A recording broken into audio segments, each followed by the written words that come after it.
Like, Caitlin Clark spent 20 minutes signing autographs. She made her way 2/3 of the arena. She signed literally hundreds of autographs. She signed hundreds of autographs. And if you guys didn't see that game today, there were as many Fever fans as there were Scott. The WNBA has spent more than a year grappling with the whirlwind that is Caitlin Clark. And this past week in Chicago, that storm didn't just hit, it blew the doors off the hinges.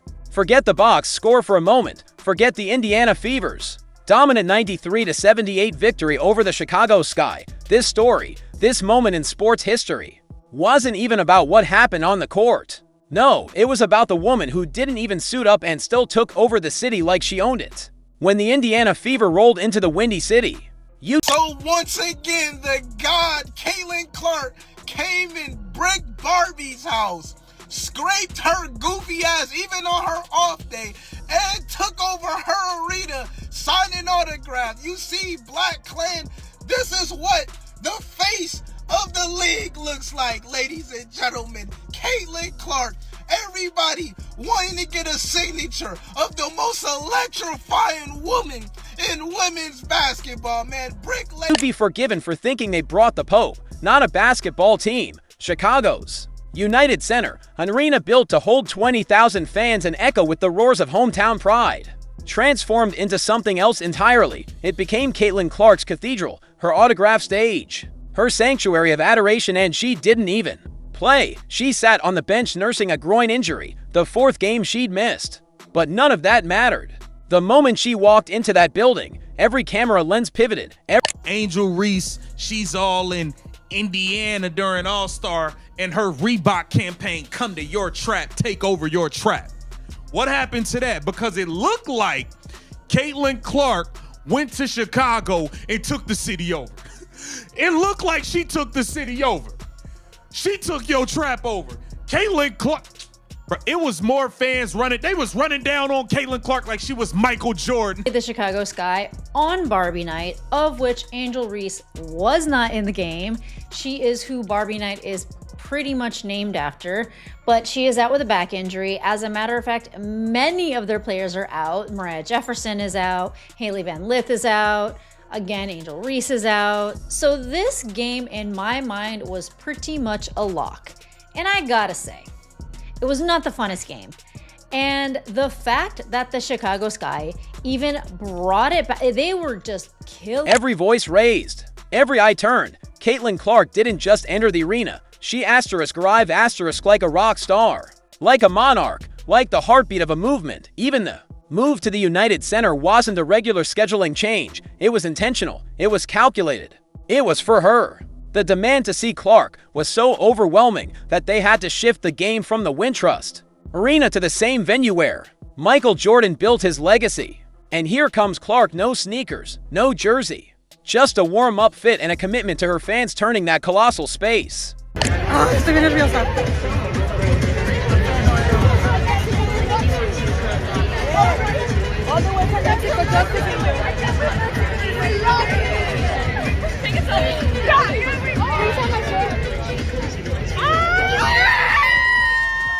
Into her personal love fest. 20 full minutes.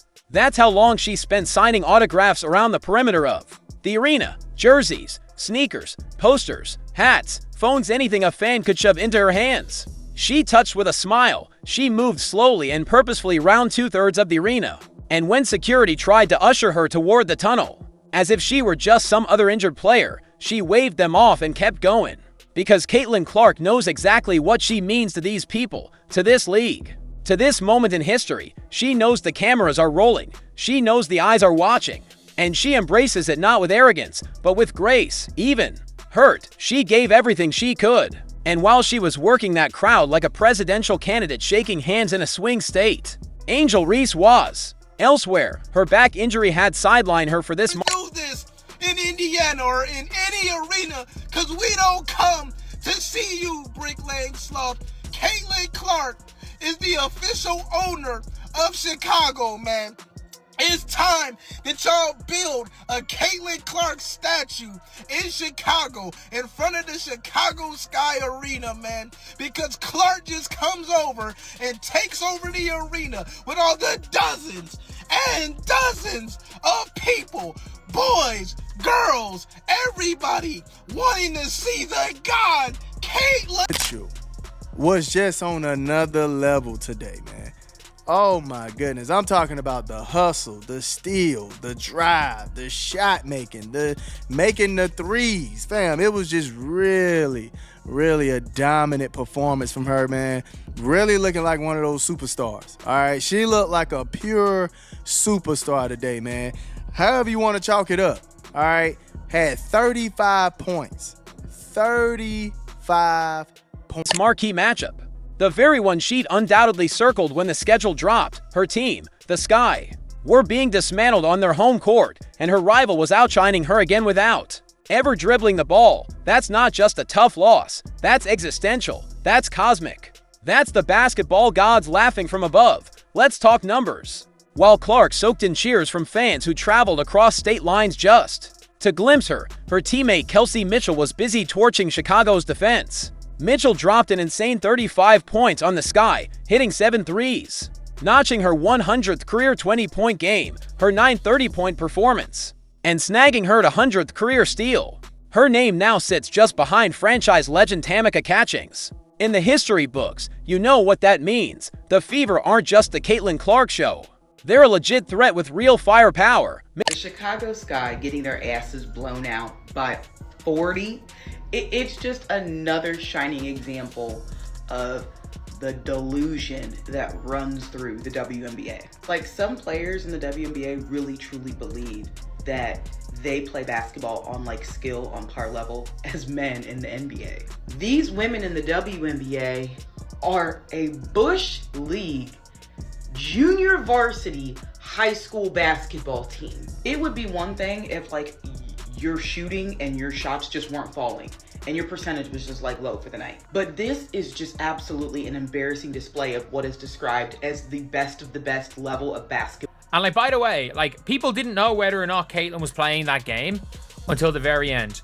There are hundreds of fans that were there to see Caitlin Clark play on the on the off chance Caitlin Clark would be able to sign something. She was there. She spent like 20 minutes autographing everything. So here's Caitlin Clark signing autographs for 2 minutes 20 seconds. There are just a serious amount of fans. I don't even know, is that even just a towel? Like, it's very different. Like, they're showing up there. People are showing up just to witness Caitlin Clark. It's like Mitchell proved it. While the media obsessed over Clark's presence, Mitchell was quietly stacking her resume with performances that would be front page news in any other season. Meanwhile, Chicago's offense was imploding. They shot just 30.1% from the field and committed 23 turnovers, which Indiana gladly converted into 31 points. Their three-point shooting, an abysmal 20%. This was the kind of performance that makes home fans question everything from coaching to chemistry to whether their loyalty is being misplaced. And just to twist the knife a bit deeper, those fans had to watch thousands around them wear Fever jerseys and chant for Clark and their asterisk house. That's not just a bad night. That's a psychological reckoning, and let's be clear, this wasn't just a Fever win, it was a statement. Clark didn't need to suit up to be the gravitational force pulling the league into a new orbit. Every city she enters becomes a sold-out venue. Every arena she visits sees an exponential spike in attendance. Atlanta goes from 3,316 fans to nearly 18,000 when she comes to town. Washington, D.C., from under 5,000 to over 20,000 in Chicago. The Sky moved the game to the United Center to accommodate the crowd, and still, it overflowed. There's a reason Caitlin Clark's jersey is the second best-selling basketball jersey in America *. Not just in the WNBA, but across all of basketball. Only Stephen Curry sells more. Let that sink in. Her presence has done more for the WNBA's market reach than years of strategic branding campaigns. There's been a 1,000% increase in player-specific merchandise sales. And games featuring Clark average over 1.1 million viewers on television, nearly 3 times the league's average. She's not just a player, she's a catalyst, a movement, a generational force that's dragging the league into the mainstream with every Instagram clip, every signature, every side-eye moment caught on camera. And yet, she's still human. After the game, when asked about the spectacle, Clark didn't Gloat, she called it not the funnest game, maybe because she couldn't contribute on the floor. Maybe because all the attention can sometimes feel heavier than it looks. But she still gave the fans what they came for, and in doing so, showed exactly why her stardom has transcended the usual boundaries of sport. Meanwhile, Angel Reese is left to